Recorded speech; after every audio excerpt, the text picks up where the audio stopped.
की। सो असी आप सब धन्यवादी कि आप सब लोग समा कट के जोड़ा है साड़ी इस पत्रकार मेले च पहुँचे। गिजनर शेखावत जी साढ़े चल परिचित चेहरे ने और साढ़े सारे पत्रकार बंधु वाकफ ने। विधानसभा चोणों के अंदर लगातार दमदार तरीके मेहनत की और उस तो बाद लगातार पंजाब ने टच ने हम लोक सभा चुनावों के अंदर भी अपना पूरा बेस्ट देने की कोशिश कर रहे हैं और साड़ी टीम को बेस्ट लैन की भी कोशिश कर रहे हैं। नाल सरदार केवल सिंह ढिल्लों जी साढ़े सूबा मीत प्रधान ने भारतीय जनता पार्टी के नाल परिचय करावांगा। भूपेंद्र जी सिंह चुड़ासमा जी गुजरात को पूर्व मंत्री ने और भारतीय जनता पार्टी के बहुत ही जिन्होंने कहते सीनियर लीडर जिन्होंने मोदी जी के अर्ली डेज नाल काम करने का मौका मिला ऐसे भूपेंद्र चुड़ासमा जी। और साढ़े नाल मैं हुण प्रेस कॉन्फ्रेंस को फटाफट शुरू करते हुए मैं पहले शेखावत जी को बेनती करांगा।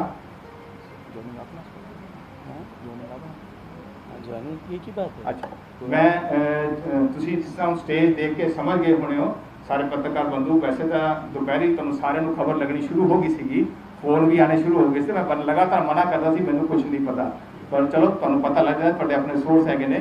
मैं शेखावत जी को बेनती करांगा कि साढ़े भारतीय जनता पार्टी के पुराने साथी श्री अरविंद मित्तल जी जो सूबा सकत्तर रहे, इन्होंने पिता जी जो भारतीय जनता पार्टी के पंजाब के प्रधान रहे, मंत्री रहे, एक बहुत ही डेडिकेटेड परिवार उन्होंने घर वापसी हो रही। मैं बेनती करांगा शेखावत जी को कि उन्होंने पार्टी द्वारा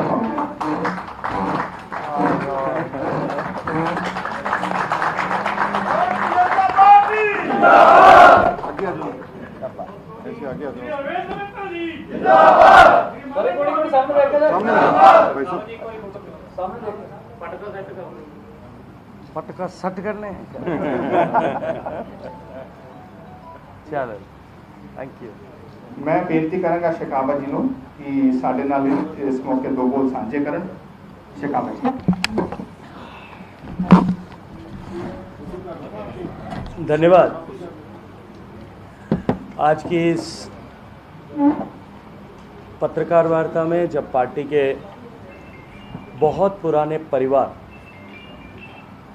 और भारतीय जनता पार्टी के साथ जिनका वर्षों का नाता रहा है, दशकों का नाता रहा है, ऐसे हमारे परिवार के सदस्य अरविंद मित्तल जी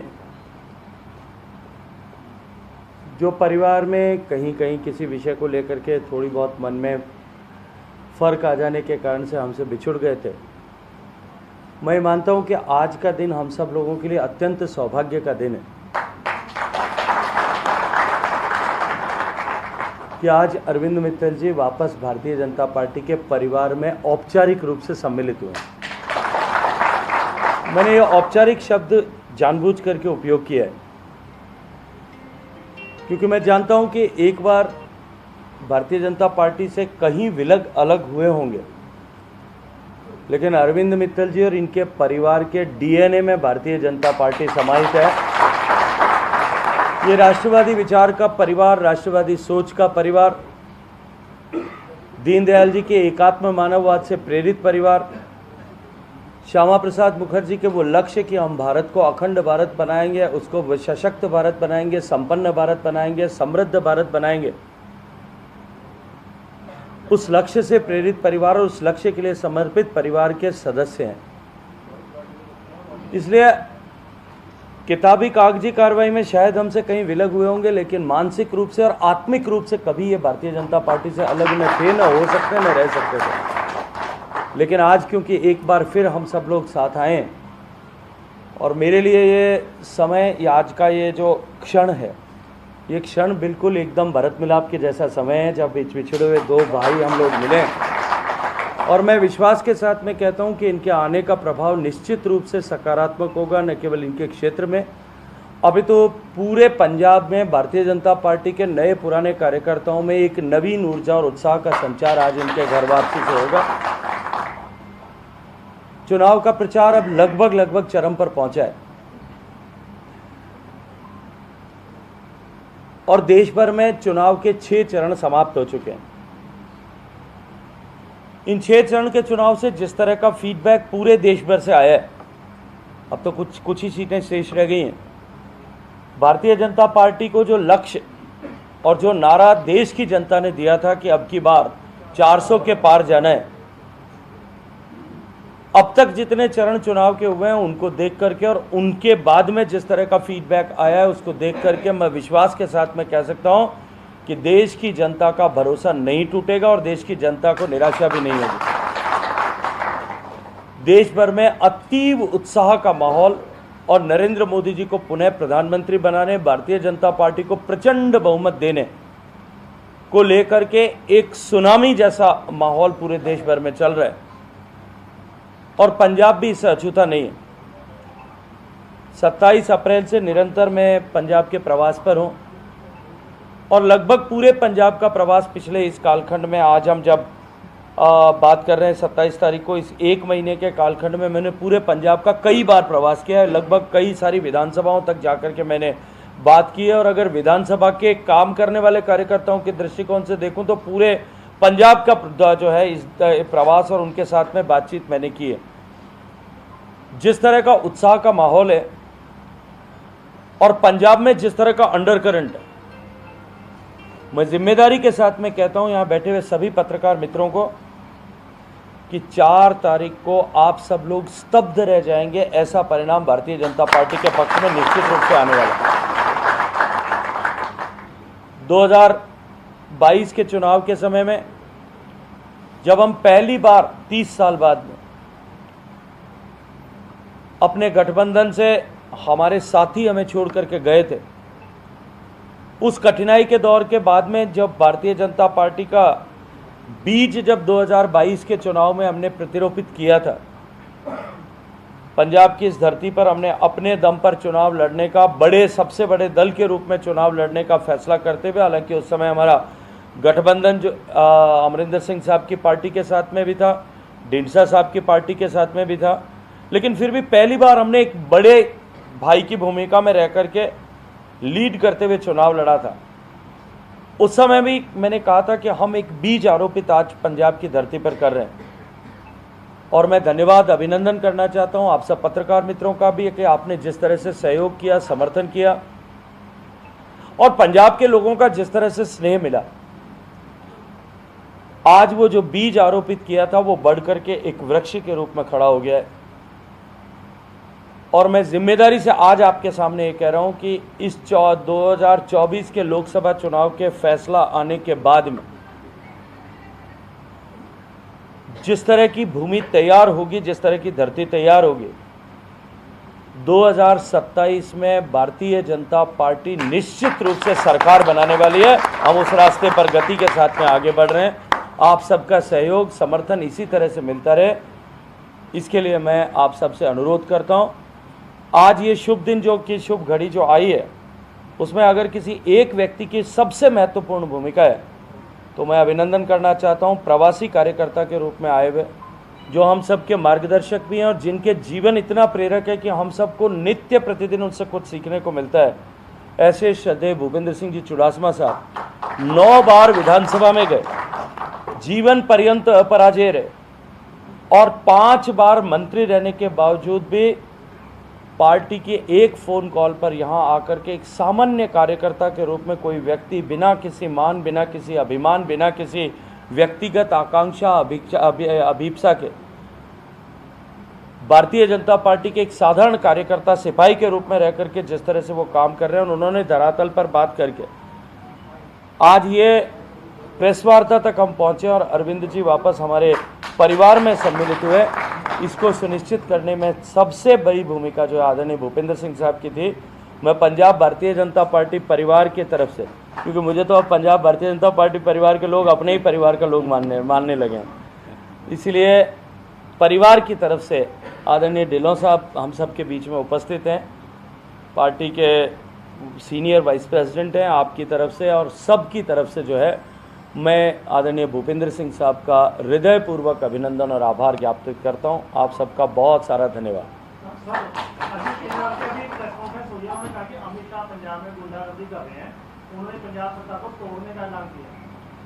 देखिए, अगर वो कर रहे हैं और उनको लगता है तो गुंडागर्दी के सेक्शंस में धारा में पर्चा जो है एक रजिस्टर कर दें। ये चुनावी शगुफे छोड़ना जो अरविंद केजरीवाल साहब का स्वभाव बन गया, और झूठ बोल करके सनसनी पैदा करना, ये भी उनके स्वभाव का हिस्सा बन गया। जिस तरह से भारतीय जनता पार्टी के डीएनए में भारत को सशक्त, संपन्न, समृद्ध देश बनाना है, वैसे ही उनके डीएनए में झूठ बोलना, झूठ बोल करके झूठे आरोप गढ़ना, मनगढ़ंत कहानियाँ गढ़ना और उनके आधार पर सनसनी पैदा करके लोगों की सिंपैथी बटोरना, ये उनके स्वभाव का हिस्सा है। इसलिए उनके स्वभाव के हिस्से को मानते हुए आप उसको रजिस्टर करें। अमित शाह का ध्यान आता है कि 4 तारीख के बाद पंजाब में आम आदमी पार्टी की सरकार। देखिए, जिस तरह की परिस्थिति आज पंजाब में है, पंजाब की जनता ने जिस भरोसे के साथ में, जिस विश्वास के साथ में, जिस आकांक्षा और अपेक्षा के साथ में इतना बड़ा बहुमत देकर, एक निराशा भरे हुए पंजाब ने ये मान करके कि शायद परिवर्तन होगा, और जिस तरह से आशाओं के सब्ज बाग दिखाए गए थे, चाहे युवाओं को दिखाए गए थे, चाहे माताओं बहनों को दिखाए गए थे, चाहे अभिभावकों को दिखाए गए थे कि हम पंजाब से नशे को समाप्त कर देंगे, रोजगार के नए अवसर सृजित करेंगे। पंजाब के व्यापारी व्यवसायियों को दिखाया गया था कि हम यहाँ पर ईमानदारी और भ्रष्टाचार मुक्त शासन व्यवस्था को लागू करेंगे, यहाँ से माफिया राज को समाप्त करेंगे, एक्सटॉर्शन को समाप्त करेंगे, यहाँ सुशासन देंगे। ये जो सारे सब्ज बाग दिखाए गए, केजरीवाल साहब दिखाने में अग्रणी भूमिका में थे, लेकिन पंजाब की जनता का एक भी वर्ग और संवर्ग, none of the stakeholders, कोई भी ऐसा नहीं है जो आज संतुष्ट होगा और वो ये नहीं मानता होगा कि हमारे साथ धोखा नहीं हुआ। किसान, व्यापारी, युवा, महिला, बुजुर्ग, छोटे व्यापारी, बड़े कॉरपोरेट व्यापारी और हर एक संवर्ग का व्यक्ति ये मानता है कि हमारे साथ धक्का हुआ है, धोखा हुआ है। और पंजाब के लोग इस बात के लिए जो है अरदास करके माला जप रहे हैं कि किस दिन इस कुशासन से मुक्ति मिले। अगर अमित शाह जी ने कहा है तो कहीं ना कहीं कोई न कोई सब्सटेंस तो अवश्य ही होगा। देखिए, हमने तो ऐसा नहीं कहा गिराने की कोशिश की है, हमने तो ऐसा कहा नहीं रहेगी। हमने अगर ये कहा होता नहीं रहने देंगे, अगर अमित शाह जी ने ये कहा होगा तो उसका ये अभिप्रेत होगा। मुझे लगता है कि शब्दों के अर्थ को आप अपने दृष्टिकोण से निकालने के बजाय जो अर्थ था उसी तक रखेंगे तो ठीक होगा। देखिए, मैंने तो गिराने की बात भी नहीं की, न गिरने की बात की, न गिराने की बात नहीं की, लेकिन अगर खुद ही सरकार गिरने के लिए आमादा हो जाएगी तो कोई दूसरा क्या करेगा। जिस तरह का असंतोष है, मैं आपको पूरी जिम्मेदारी के साथ में कह रहा हूं, जिस तरह का असंतोष विधायकों के बीच में है और जिस तरह से आम आदमी पार्टी अब देश की जनता के सामने बेनकाब हुई है। जो पार्टी अपने आप को ईमानदारों की पार्टी कहते थे, वो उस पार्टी की पहली सरकार, दिल्ली की सरकार के आधे लोग जो हैं वो जेल में। पार्टी जो स्त्रियों के सम्मान की बात करती थी, अपनी ही सांसद को के साथ दुर्योधन के महल में चीरहरण हुआ था। ऐसी हरकत होने के बावजूद बाद में सख्ते में अब उस पार्टी का चाल, चरित्र और चेहरा बेनकाब हो गया है और उसके सारे विधायक और चुने हुए जनप्रतिनिधि इस छटपटाहट में है कि कब छोड़ करके इस कटघरे से बाहर निकलें। इसलिए उस बदनामी की कालकोठरी से बाहर निकलने की जो छटपटाहट है और उसके जो संदेश देश भर में अलग अलग जगह से अलग अलग तरीके से आते हैं, वो इस बात को प्रमाणित करते हैं, इस बात के लिए आधार रख देते हैं, इस सोच को एक हवा देते हैं कि शायद ये रहेगा कि नहीं रहेगी, सरकार रहेगी कि नहीं।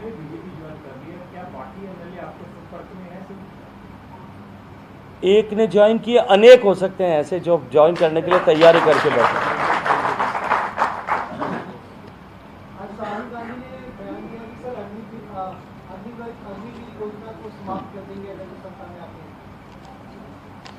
देखिए, जो अगर जो शब्द है ना, ये बड़ा खतरनाक है। मेरी बुआ के अगर दाढ़ी होती ना तो वो मेरे चाचा होते।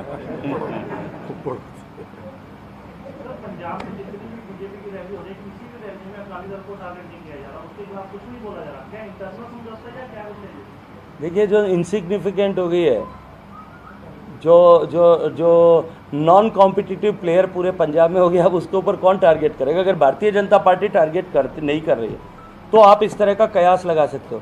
आम आदमी पार्टी और कांग्रेस भी नहीं कर रही, क्या उनके साथ में गुपचुप समझौता हुआ। जिस पार्टी को पंजाब की जनता ने नकार दिया है, जो पार्टी अपने अस्तित्व के संघर्ष से जूझ रही है, आप पूरे 13 लोकसभा क्षेत्रों में जाकर के घूम करके बता दो, कहीं भी पार्टी आपको कंपटीशन में भी दिखाई देती होगी तो उसके ऊपर कोई टिप्पणी करेगा। बसपा के साथ ऊपर कोई टिप्पणी शायद नहीं कर रहा होगा तो क्या वो समझौते में पार्टी खड़ी है। सुखबीर बादल कह रहे हैं कि जी प्रधानमंत्री दावा करते हैं कि हम करतारपुर ले लेते अगर 71 में हम होते, लेकिन आज वो कह रहे हैं कि दिल्ली कमेटी पर आरएसएस कब्जा कर रही है, पटना साहब पर आरएसएस कब्जा कर रही है, एनजीपीसी को तोड़ने की कोशिश हो रही है, तो बीजेपी ऐसा क्यों कर रही है आरएसएस के साथ मिलकर? देखिए, फिर मैं कहूँगा कि आधारविहीन जो है राजनीतिक लाभ के लिए भावनाएं भड़का करके, सिख समाज को भड़का करके अपने लिए सिंपैथी बटोरना और अपने ज़मीन जो खिसक चुकी है उस ज़मीन पर, खिसकती हुई ज़मीन पर अपने पाँवों को जमाने का प्रयास भर है। चलिए साहब, धन्यवाद सबका, बहुत धन्यवाद। धन्यवाद जी। आज एक और ज्वाइनिंग है। शेखावत जी जब से पंजाब के इंचार्ज बने तब से लगातार पंजाब का एक नया रूप है, तो ये कहना गलत नहीं होगा कि वर्तमान रूप के शिल्पीकार हैं। आज हमारे बीच ज्वाइन कर रहे हैं आम आदमी पार्टी के प्रवासी विंग के प्रदेश अध्यक्ष अनिल कुमार जी। मंच पे आए। एक आंसर मिल गया तुमको, पहले पता होता तो वो भी कह देते। आ जाओ आ जाओ, पहले कहाँ थे तो मुझे दिखे ही नहीं थे यार, पीछे बैठ रहा हूँ।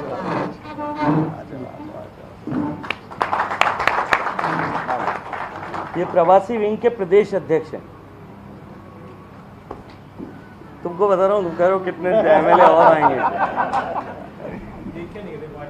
ये तो क्या है कि अभी एक फिल्म होती है ना, उसमें एक फिल्म, पुराने ज़माने में फिल्म से पहले ट्रेलर आता था, ट्रेलर से पहले पोस्टर आता था। वो जो तुमने अभी प्रश्न पूछा था वो पोस्टर था।